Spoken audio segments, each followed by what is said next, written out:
welcome everyone for our second session of cutting edge techniques and model initiatives. This is a new initiative led by ARO Education Committee, and these initiatives are targeted in design dynamic panel discussion to highlight some use of technology advancement in shaping auditory-related research.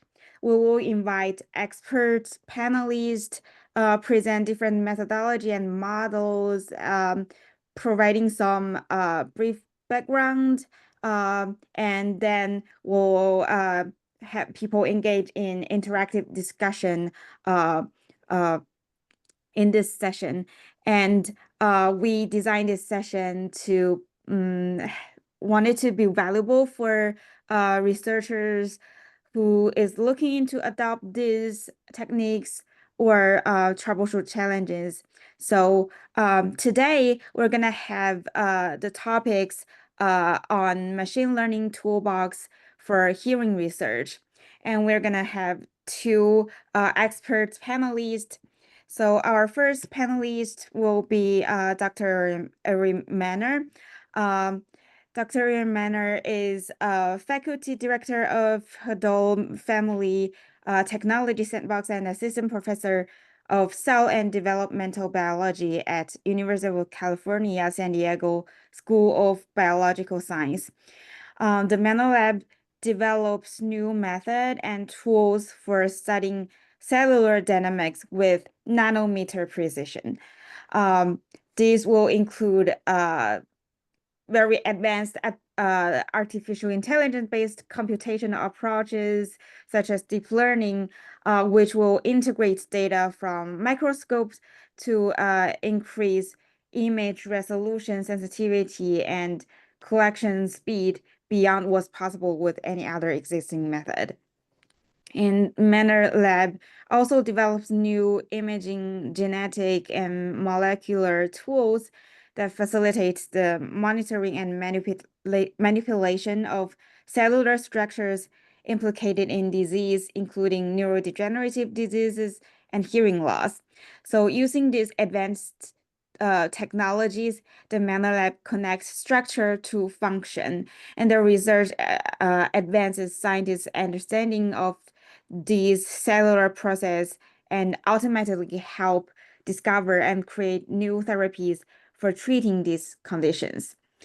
And our second expert panelist will be Dr. Artur Indzhykulian. Dr. Indzhykulian is an assistant professor of otolaryngology at Harvard Medical School of Assistant Scientist at Eaton Peabody Laboratory of Mass Eye and Ear. His research integrates auditory neuroscience, gene therapy, structural biology, and machine learning to study hearing and balance disorder. He leads a multidisciplinary lab focused on molecular mechanisms of hair cell function and the development of therapeutic strategies for hereditary and acquired hearing loss. His groups also build and share AI-based computer vision tools for large-scale analysis of microscopy data, collaborating with dozens of labs worldwide. Among their contributions, there are open source pipelines such as HCAD and SKOOTS, which we will talk about later in this discussion, designed for cochlear hair cells and mitochondrial analysis. Established in 2018, his laboratory is supported by NIH, DoD, and private foundation funding. Dr. Indzhykulian is also an active mentor and educator in SHBT program at Harvard Medical School. So let's welcome our two panelists, and I will have Afa take the lead for our discussion, and please put your questions in either chat or like just raise your hand as we go with this discussion. So Afa, I will. Thanks, Tang. Yeah, I think we can start with asking the first question of if you can give us a very brief introduction of these different toolbox or whatever that we can call them that you develop in your lab that could be helpful for a researcher in hearing science. If you can give us a brief introduction, and then we can start the questions from audience. Yeah. Uri, you Artur, you want to go first? Yeah. All right. Well, I didn't prepare specific slides. I thought this was more of like a open discussion type of scenario, but I do have slides pulled up that I can quickly go through just to give like a tour of some of the deep learning tools. I'm going to skip details. I'm going to skip slides so that it doesn't take so long. We don't have that much time. Yes. But I can give a tour. Okay. All right. So yeah, let me pull this up. This is basically some of the slides I showed at a deep learning workshop at ARO, in case anyone missed it. And let me see here. There's always some weird, funny things with sharing on Zoom. Let's see if this works. Can you all see this? Yes. Manor Lab? Okay, good. All right, so I'm going to skip through the intro, introducing myself, sandbox, and I'm going to just highlight a couple challenges that we've been trying to address with deep learning. So one challenge that may be familiar to anyone who's ever done live imaging is that if you use too high of a laser or if you do too many exposures, the cell starts to cook under the cell and you no longer study biology, you study culinary science. And so here in this example, you can see how the cell is bleaching and you can see how the mitochondria are swelling over time. And that's not a response to a drug. It's not a natural thing. It's actually the response to the laser itself. And that's obviously a problem because now we're perturbing the science that we wish to study. And one way around that is to use lower resolution. So here you can see an example on the left with high resolution. It's bleaching, it's changing. By the way, I just got an email saying that the workshop connection failed due to max capacity. So apparently we have a limit on only 100 people attending this Zoom call. I don't know if that's ever happened before, but I think Artur deserves credit for that. So then we have, on the right, we have a low resolution image, which is lower laser dose, but the problem is that we can't make any sense out of this data. It's too noisy and it's too pixelated. So, and the same problem exists in electron microscopy. Like Artur, if you've ever done FibSem, you'll know that it can take 2 weeks to get a single cell sometimes. It takes forever. And some people want to image the whole mouse brain. And if you image the whole mouse brain at high resolution so that you can see all the details of all the mitochondria, vesicles, et cetera, and some people know, if you've heard my talk, it'll take 160 years to image the entire mouse brain at this resolution. Whereas if we go to 8 nanometer resolution, like you see on the right here, you kind of throw away a lot of information, but maybe you still get enough information for some things, and then it will only take 10 years, only. But then you've thrown away so much information and you just spent $100 million and 10 years collecting data that is going to miss a lot of information that would be so useful. So the point is that when we set up an imaging experiment, we're constantly deciding, do we want more sensitivity, resolution, or speed? And if you're an American, the answer is all of them. I want all the things. So we don't like this triangle of compromise. And so we were really excited when we saw that you can use deep learning to take low resolution data and upscale it to high resolution data with really good results.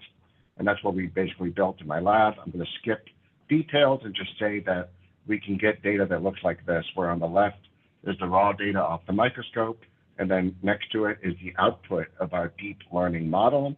And then you can see a high resolution image of the same sample that we acquired to make sure that our model wasn't making stuff up, which anyone who's ever used ChatGPT knows that AI can make stuff up. So we're always balancing fidelity with desired results, and there are ways to do that we can talk about today.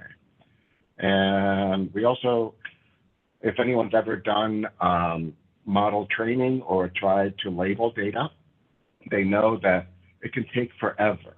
So if you're trying to draw where the mitochondria is in an image or the edge of a cell, it's so slow. And to train a deep learning model, typically you need a lot of data. So some of the best models that have been published, you know, famously ChatGPT had armies of people in low income areas of the world labeling data for them. And we can have a whole ethical discussion on that.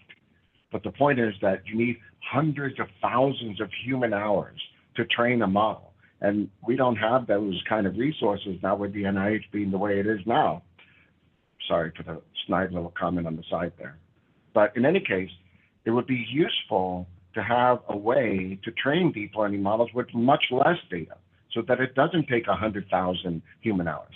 So this paper is all about that, where we developed a workflow where we can ultimately segment massive amounts of electron microscopy data with very little human hours. So what we did was we built actually I'm going to skip this because we don't have a lot of time. I'm just going to go to the end. I'm going to show you the results. And what I'll just quickly say is that we trained the model to take two-dimensional data, run something called local shape descriptors or LSDs on that data, and then predict the 3D data from a stack of 2D data. And that allows us to get data segmentation models that are almost indistinguishable from models that were trained with hundreds of thousands of human hours, but with only 10 minutes of annotation. We're not claiming they're as accurate, but they're really close. And it gives us a starting point where now we can generate predictions from these models and proofread them and in much less time have a really good near state-of-the-art model. So we're pretty excited about that. And this is all, just like everything, if not already, it will be, but this one is already available as a Napari plugin. So anybody can download it and start using it for their own data. And we also showed that you can use this for fluorescence data as well. It doesn't only have to be used for electron microscopy. Yeah, so this is the overview of the plugin, and you can find it on our GitHub. And then we also trained the model to segment stereocilia bundles in hair cells.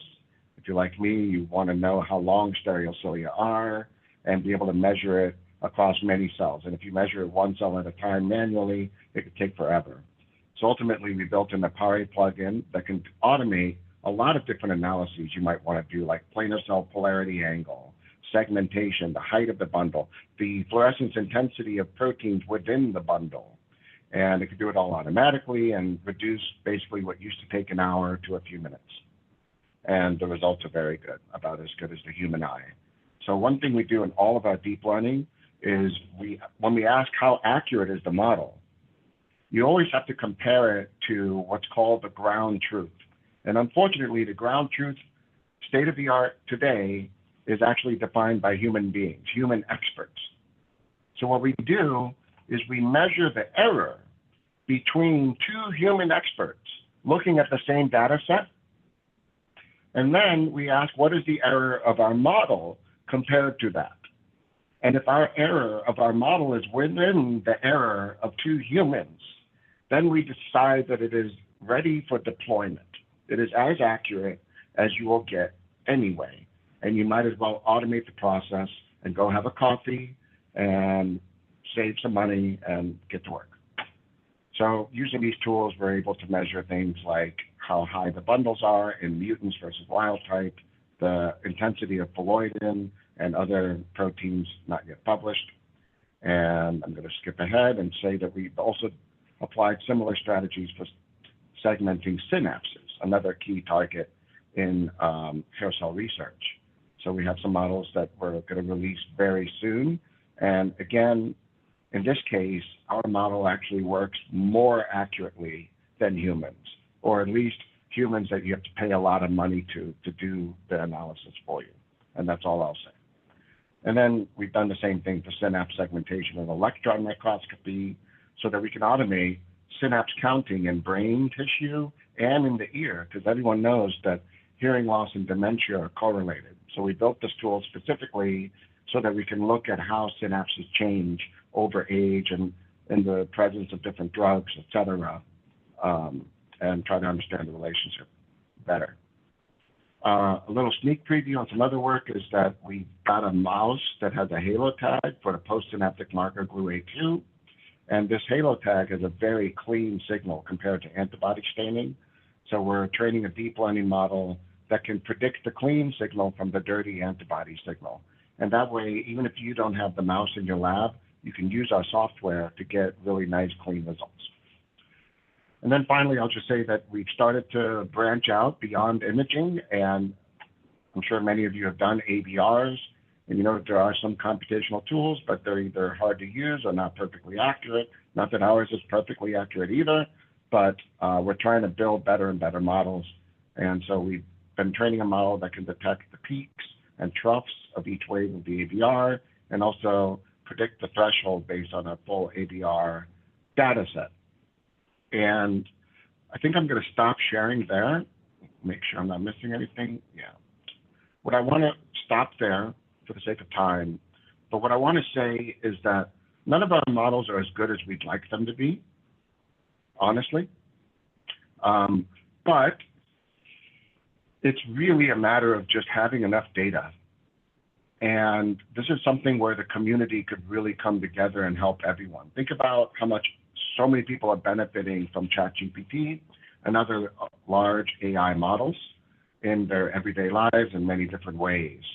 And if we can come together as a community and agree that we're going to share open source models, open source data, so that we can train true state-of-the-art foundation models that can automate all of the things that every lab wants to do, we're going to have much better models.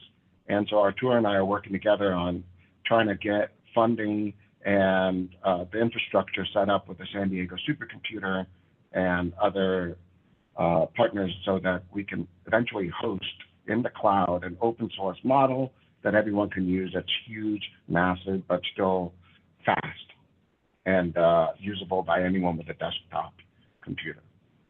And with that, I'll hand it over to Artur, and then maybe we could do Q&A.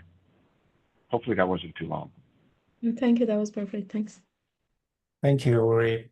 If there are any questions directly related to what Uri spoke about, maybe we can take it Yes, down. I have a question. Yeah, go ahead.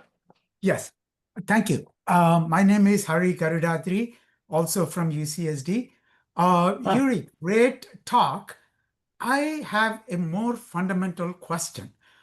What do we consider as function?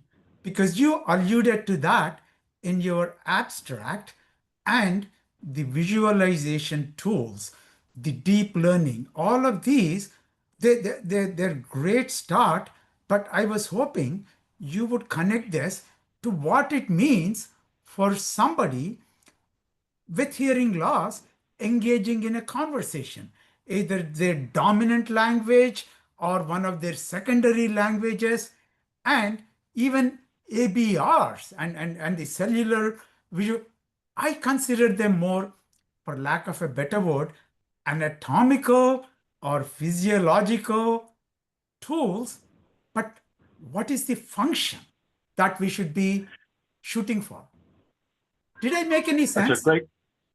That's a great question. I totally understand the question. I think those are the types of things I might talk about in a different seminar that's more focused on hearing loss and cell biology and neuroscience. And today, I think we're just talking about the deep learning tools. This is really more of a hearing specialized audience. This is the Association for Research in Otolaryngology. So most of the people in this audience have already absorbed like what do these things that we're talking about have to do with function.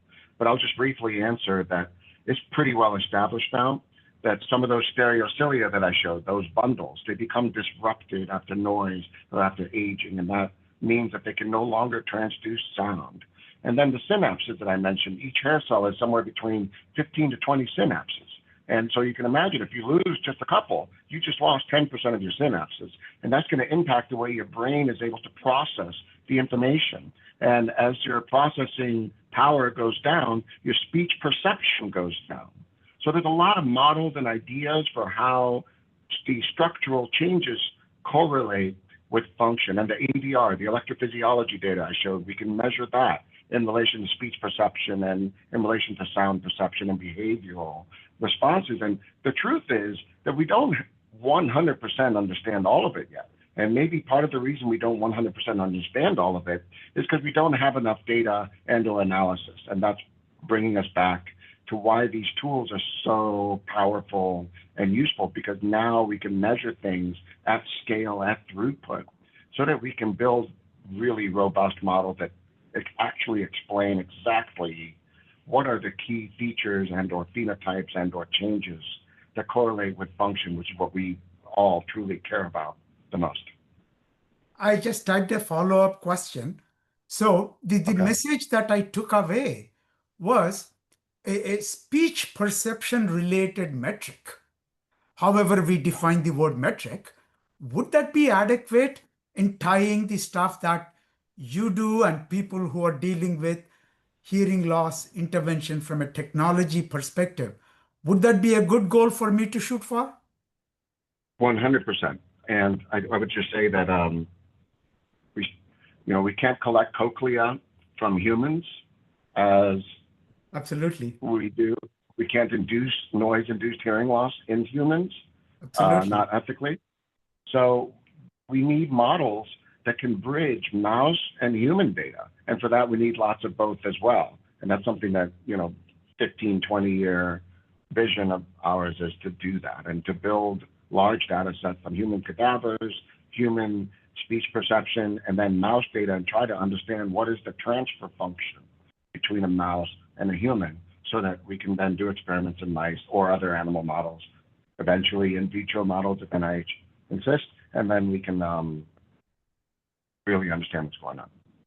Thanks. I think we should move on to Artur's introduction because we don't have. All right, I'll take over. Thanks, Uri, for showcasing some of the work you're doing. So I'll share my screen. Let me quickly go through some of the stuff I wanted to talk about. So I think most importantly, if there is one thing I want to showcase today is our most developed tool that has been out now for a couple of years. And if there are any questions, please do email us, reach out. Chris Bazwinka, who developed the tool, is on the call as well. So before going in, just quickly to make sure we're all on the same page, I wanted to mention types of computer vision analysis techniques that we have, and a lot of the entire field basically is using is either object detection, where your tool basically is outlining an object or a feature on the image that you're trying to detect. There is the object segmentation, right, called semantic segmentation, where essentially the model is just telling the user whether a given pixel belongs to an object of your interest or a background. So that's called 2D in this case, semantic segmentation. And then there is an instant segmentation where you have the model to actually assign unique IDs to every single segmentation mask that you develop. And of course, these can work in 2 dimensions and 3 dimensions. So the tool that I'll talk most about today is called Hair Cell Analysis Toolbox. We have it out since 2023 now, and Christopher Bazwinka has developed it. What I want to have most of you basically take out of this talk is that if you have any imaging data that has hair cells or stereocilia bundles on them, there is a tool now that can take these images and count every single inner hair cell and outer hair cell on it for you, give you the tally. And if you have the entire cochlea, then it could also plot a cochleogram. This is a fairly common task across the field. I see a lot of groups doing that routinely, either by themselves or by having undergraduate student help them. So we thought if there was a tool that is highly accurate and can do this for you, perhaps more data can be analyzed and you don't have to collect representative images, and more cochleas can be evaluated. more accurately without any bias introduced by the users. So what the tool does, basically, it uses two different labeling markers, one for hair cell body, the other one for stereocilia bundle. And then as long as both of those markers are present, and we in our paper specify markers we tested and also the best imaging parameters that could work for this. What tool does, it basically outlines with a box every single inner hair cell and put it into one class of markers, and every single outer hair cell here shown with another color of a box for another class of markers, right? There is a user interface, and the image can be, if it's an early postnatal cochlea, which is what we do a lot of, it will be a single cochlear tiled image like this. And then when we try to really put this to a test, we zoom into different areas of this entire cochlea. And there were only a couple of instances where the model has missed a cell. But overall, its accuracy has been highly impressive for these imaging data sets. And then once you have the entire cochlea, what you get in the end is that it can plot you all the hair cells from the apex to base. And these two lines are basically comparing the manually calculated hair cells versus the hair cell analysis tool prediction. And as you can see, they're highly in agreement. What I have here is the quick numbers for the accuracy that we were able to find on our own images, which is, of course, nice because the model was mostly trained on our images. But what we did next, we wanted to check and see how the tool is doing with these unique cases where there are two inner hair cells or, say, 4 rows of outer hair cells, because some previously developed models struggle with it, and we've been able to show that that's not a problem for our tool. It will annotate every single instance without any issues. And then furthermore, I know some of you might be using adult cochlea dissections. And in that case, usually you get the cochlea out in several pieces. In this case, it's been dissected by the Lieberman group, and they usually extract the full adult cochlea in 6 pieces. So these can also be essentially put together into a single data set to plot a single cochleogram. So there's a workflow presented in a paper on how to do that as well. What we did in addition to validate our tool was to just go online and screenshot a bunch of the images from previously published papers and ran them in our model, and we see that it's fairly accurate. We've done it with published images. We've also reached out to several groups within the field, including Lisa Cunningham and Guy Richardson's lab, and we essentially reevaluated their data sets and replotted them against their data. So we compare manually annotated and machine learning based annotated. So here on the left are the manually annotated plots, and on the right are the plots that were essentially developed by HCAT. So what I want to highlight essentially that this tool is as accurate as any human analysis could be at this point, or is approaching getting really close to it. And we want to make sure the field is aware of it and can go ahead and use it. So for that, you can just go to our lab's GitHub and then download this tool. This is the latest version of the tool that I just put a screenshot in here, where again, you can load an individual image and then load the model and evaluate the image and see how well it's performing on your own imaging data. Of course, this was possible thanks to a lot of images that the field has shared with us, and we've retrained this model to include now images that came. I have a list of laboratories here with many, many laboratories, and it was actually a huge number of images. We used about 100,000 of hair cell images of about 100,000 of hair cells across different labeling conditions, different species, and that has made the model performance only better. So if you have any tasks that need hair cell quantification, I encourage you to go ahead and download this model and give it a try. And if there are any issues with it, please reach out to us. We've been very responsive to anyone who's trying to adopt this technique. If we have a couple more minutes, I would spend maybe a minute or two telling about the other tool that Chris has developed, which includes 3D electron microscopy imaging. So in this case, we're using a FIB-7 microscopy, which Uri already has mentioned. And then, as you can see here, this data set has been collected by Richard Osgood, who's a great electron microscopist in the lab.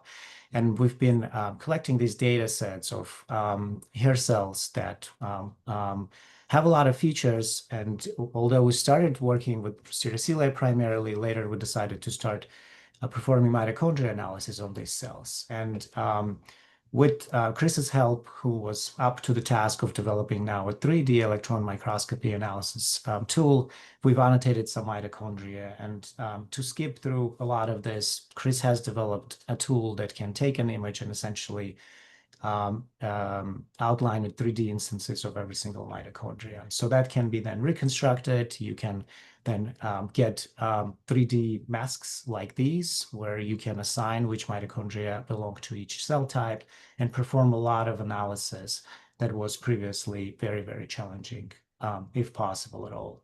So now we've collected a lot of these microscopy volumes using various treatment conditions. In this case, what we're doing, we're actually treating these organoid-Corti explants with aminoglycosides, which seem to be affecting the mitochondrial health, and eventually the cells die. And to skip to the final result here, which is still in development, although the tool itself is available for use, we're finalizing this and we'll submit the manuscript for publication with this latest data where we analyzed the mitochondria volumes and their surface area. And there are a lot of more statistics that can be pulled from these data.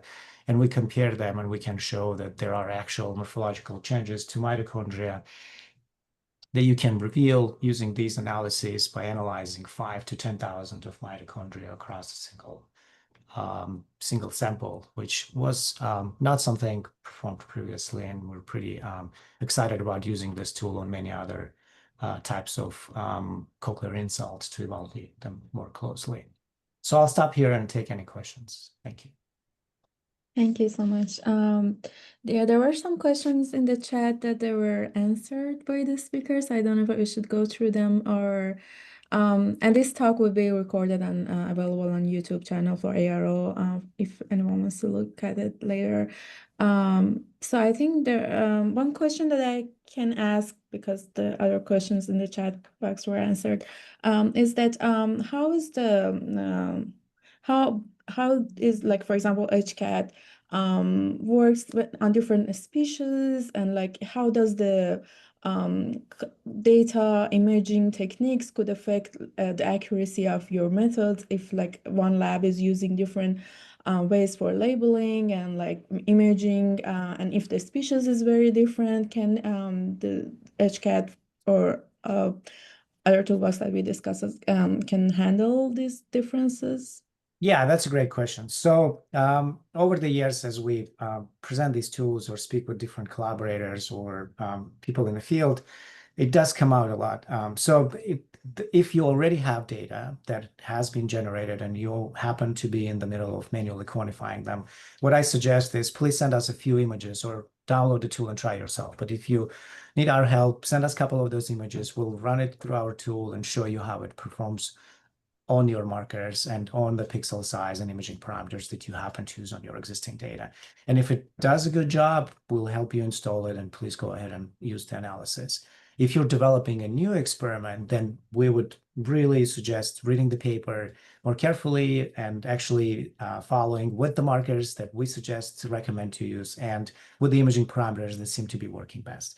Because obviously what we find, the tool works best when there are two markers, one that will essentially label the hair cell body, the other one that will label the stereocilia bundle. But I know a lot of laboratories, when they were preparing for manual analysis, they may have only used, say, hair cell body myosin label or only the stereocilia bundle label, which could be sufficient for manual analysis. And the tool does perform okay with that, but it's not as highly accurate as if both markers are present. In terms of species, the training data we have has a lot of different species. So we have mostly mouse data. There is some pig data. There is some guinea pig data. We have included some hair cell imaging data, and there was a fifth species, I think rat. So across those, and again, most of those were early postnatal cochleas, but there was a substantial amount of adult samples included in there. Some, and I guess majority of it will be normal, but some were treated with noise and or other types of insult. So we feel like our model has been exposed to enough of different types of hair cell cochlear images that it should perform fairly well.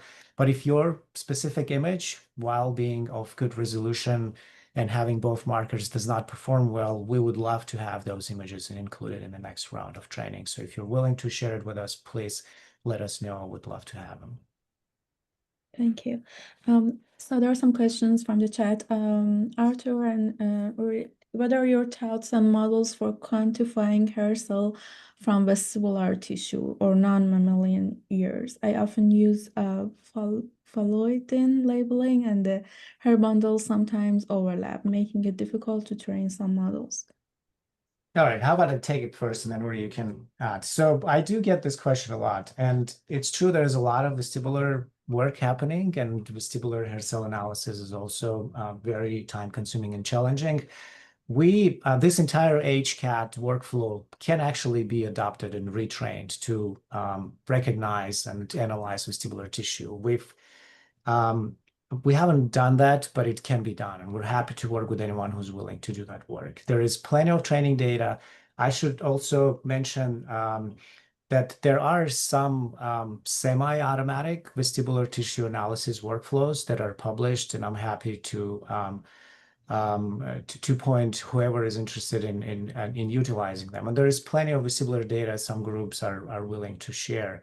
So Brad Walters put out a model that is essentially ImageJ plugin based tool that can do some vestibular analysis, including planar cell polarity orientation and stuff like that. And I believe there was another paper from the Cunningham group that was also focused on some semi-automatic vestibular analyses. So that was one of the reasons why we did not do it. But if we get all that wealth of data, it will not be too long to just take the HCAT tool and learn it on vestibular tissue.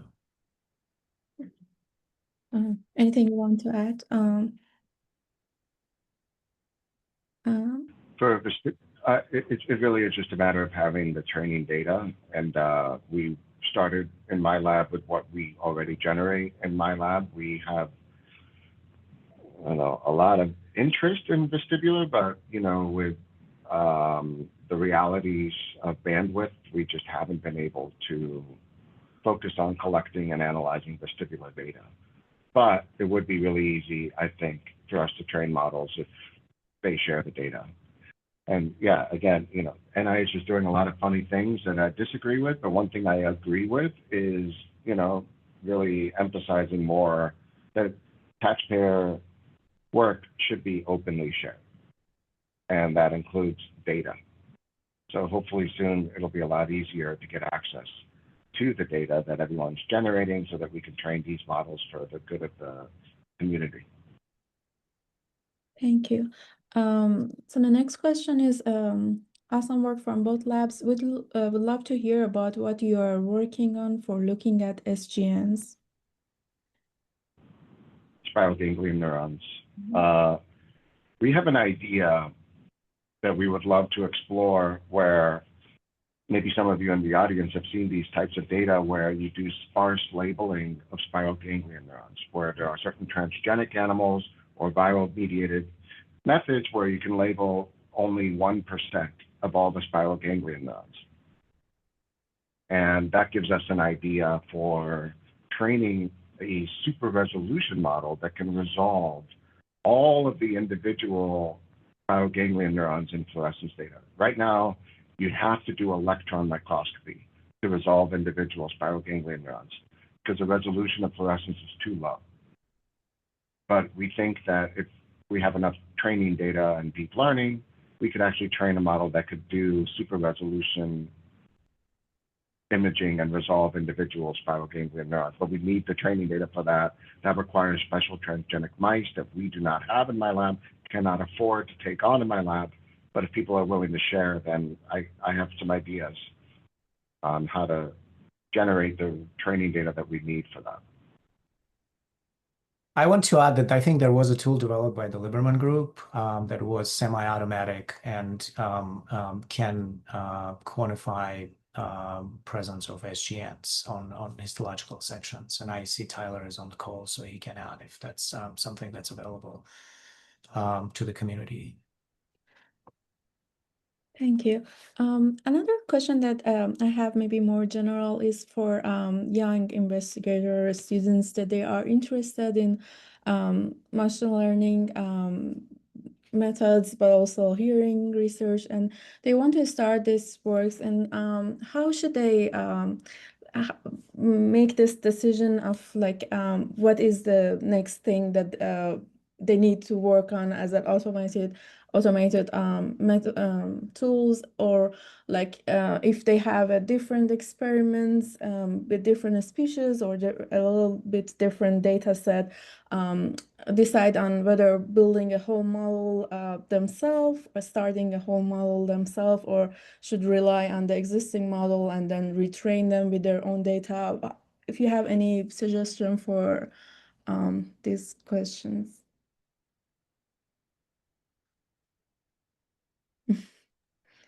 Yeah, I think I that's will, what I'm dealing with right now with chinchilla data, that some of these are not working very well for us, and we are deciding on whether we should work on our own model, retrain the data, and most of it is from younger students in the lab that they just want to start their research. So it will be helpful for them, I think.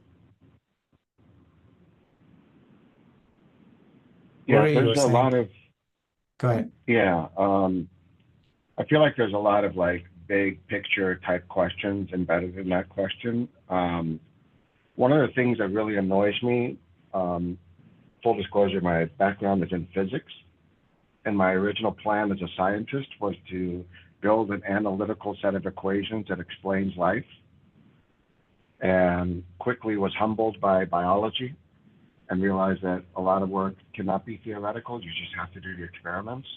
And unfortunately, or fortunately, AI is similar. Like, you can talk to the world experts in AI and ask them like really good questions like, how much training data do I need to get this level of accuracy versus that level of accuracy? And they can't answer. There's still no method, mathematical, rigorous method to predict exactly how much data you need to get whatever level of accuracy you need from a deep learning model. And you'll see that all the papers, all the new advances that are being made are pretty much empirical. It's a bunch of people sitting at their computers, playing around and experimenting to see what works best. And it may be because of the complexity of data and or neural networks, but that's just a really long way of saying, I don't know. I don't know if you should try to do what we call transfer learning on one of our pre-trained models, or if you're better off training your own model from scratch. And then how much data do you have? How much label data do you have?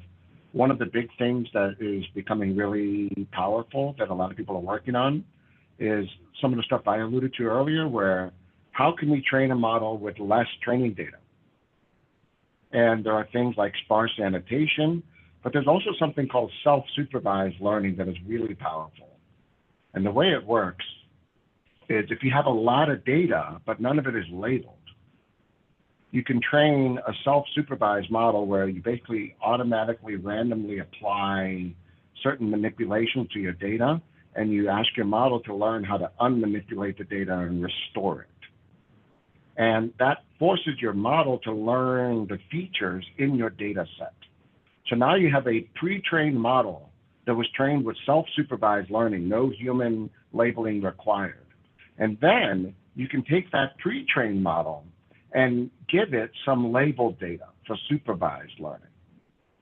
And that will work much better than if you just give a model that labeled data without the pre-training. So there are tricks that are being developed to allow you to train your own custom models with a realistic amount of training data. Very helpful. Thanks. I would just add that the way I think but most of the people are now in the field, in the engineering field at least, that we interact with. And I'm myself, I don't want to call myself a machine learning expert because I just happen to have a really bright graduate student who was fairly independent in developing all of this. But oftentimes we essentially are in touch with different labs and groups, helping them to even install or run the tool.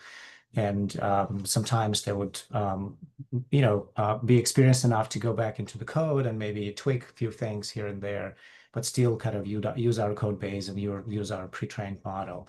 But unless you have an expert in the lab and within your team who knows what they're doing, it may very quickly become challenging because, again, we're doing our best, but we're developing a code. We're not a company who develops and then troubleshoots commercial tools, right? So it's always good to have an expert who can comfortably use what we're developing if you're trying to then apply some major changes to it. Thank you. I do want to add to that, though, that is part of what we hope to build in the future is like a cloud-based, easy-to-use GUI software that anyone can use. The gold standard for me is like if you can download and use Microsoft Word, it would be nice, or ImageJ. Like almost everyone learns how to use Fiji if you're looking at imaging data at some point or another. If you can use that, you should be able to use our tools. It's not there yet, but that is something that we would like to have done in the next 5 years or so, like if not sooner. That's great. Yeah, fingers crossed, especially if there is funding for it to actually have it done. That would be great. Yes. Yeah. Very helpful for the field. Harian, Yeah, do you... it's me. I had my hand raised. I just wanted to add my 2 cents to what Artur and Yuri said. I completely agree with respect to biological or natural or political or whatever systems that exist out there. But with respect to engineered systems, long before DNNs came, we were using many traditional approaches and we kind of resolved some of those things. When you have k independent variables, what's the size of the amount of data in order to make progress? And that's how we have built systems like Alexa, Siri, so on and so forth. And some of us are interested in using that as a bootstrapping mechanism. Like what Yuri was saying, once you adapt it for a specific use case, we have seen 50% reduction in the error rate in terms of word recognition score from Siri or Alexa when it is trained for a specific user. How can we leverage those to the biological systems that Yuri quickly realized that, gee whiz, laws of physics may not be adequate here?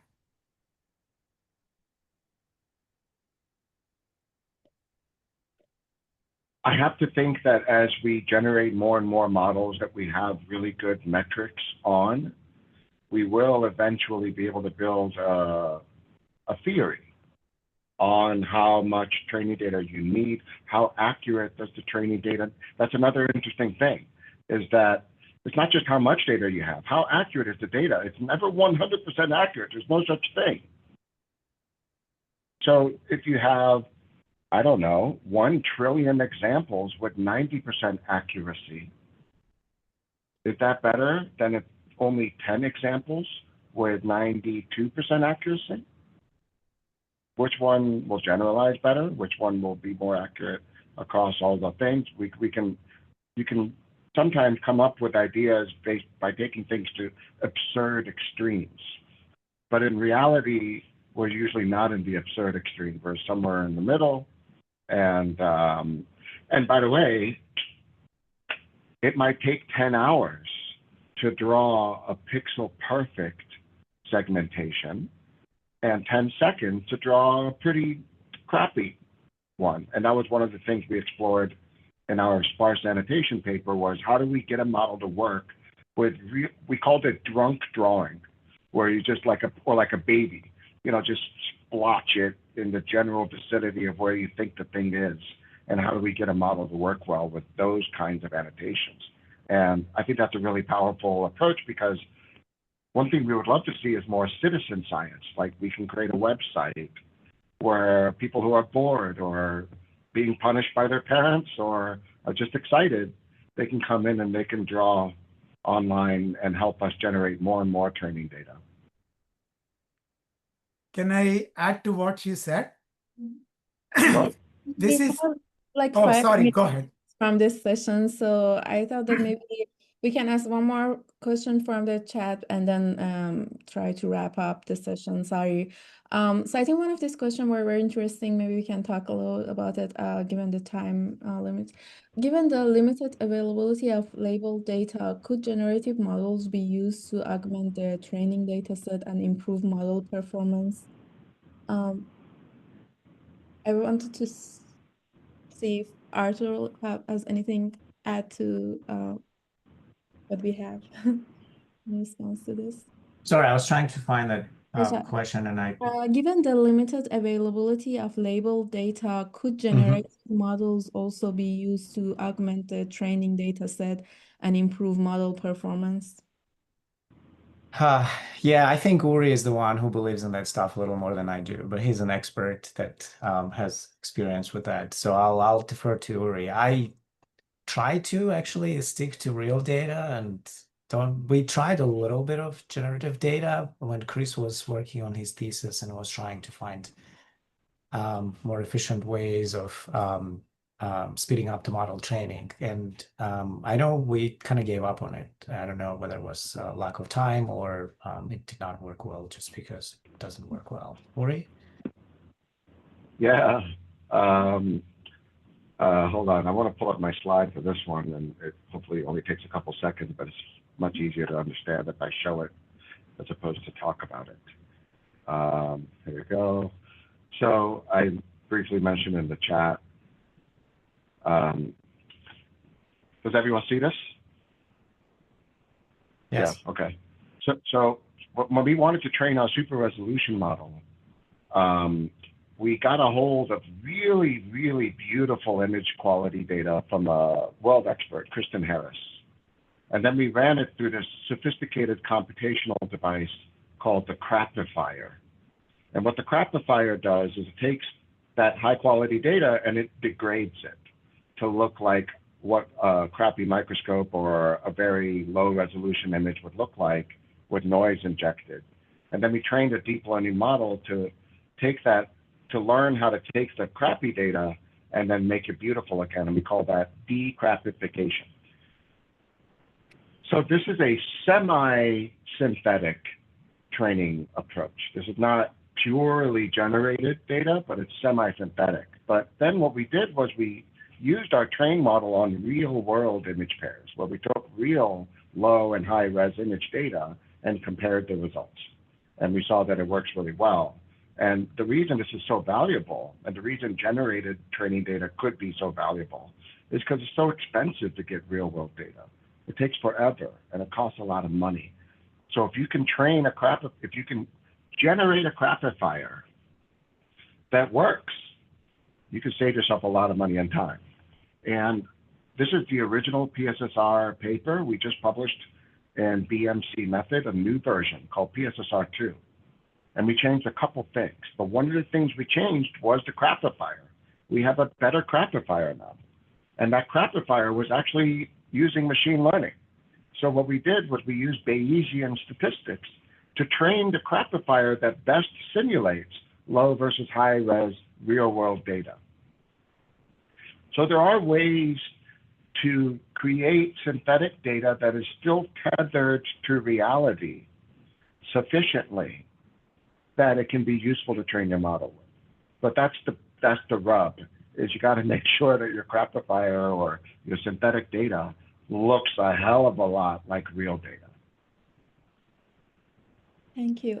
So we have just 40 second. I don't know if it will end automatically, but if you have any final thoughts that you want to share with us.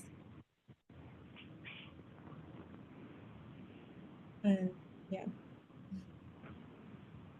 All right. Well, thank you very much for having me, and please send us more questions and over email, and I'll be happy to address them. And Chris is also on the call, and he's always very, very he's available and very quick in helping out. And share your data. Please, yes, We're here do to help. share your data. Yeah, if you don't know who to give it to, please just post it somewhere on places like Zenodo, and people who are really interested in finding and using it, they'll find it. Please do share. We need more data to be able to develop new tools. Thank you very much. We have put some of these links that we discussed in the chat. You can take them from there. We also try to put that in the YouTube video, maybe if we can put that in the caption, some of these links at least. But if you have any further question, I think reach out to the speakers. Thank you so much for all your insights. It was very helpful for all of us, and good luck with everything in your research lab. Thank you very much. Thank you. you. Thank you, everyone. Thank Bye. you everyone for joining.